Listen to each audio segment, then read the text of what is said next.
Pemirsa, Kapolda Sulawesi Utara Irjen Pol Mulyatno melantik 309 bintara Polri di lapangan SPNK Rombasan. Sebanyak 309 siswa SPN Polda Sulut dilantik dan resmi berpangkat Brigadir Polisi 2. Kapolda pun berpesan kepada seluruh bintara yang baru dilantik untuk dapat menjaga nama baik institusi serta menjadi anggota Polri yang presisi.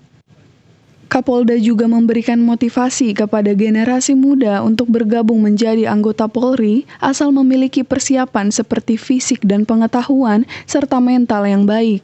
Memang kalau kita lihat ya, dari latar belakang asal keluarga itu bermacam-macam.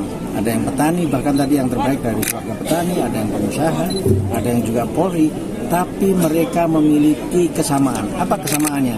Mereka pasti telah mempersiapkan dengan penuh kekuatan, dengan segala daya upaya, dengan gigih, terus-menerus tanpa mengenal lelah. Itulah persamaannya. Makanya mereka bisa masuk dengan baik menjadi anggota polisi. Mungkin Pak Meki melihatnya kemarin pada saat seleksi itu kan fair sekali. Yang mengolah itu sistem.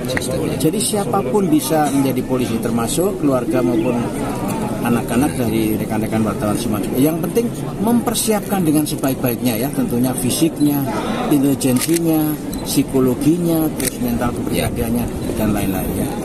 Berdasarkan hasil penilaian saat pendidikan, yang menjadi siswa teladan diraih oleh Glenville Kuntak, siswa cendekia oleh Fristian Palar, dan siswa Trengginas diraih oleh Seva Bakari.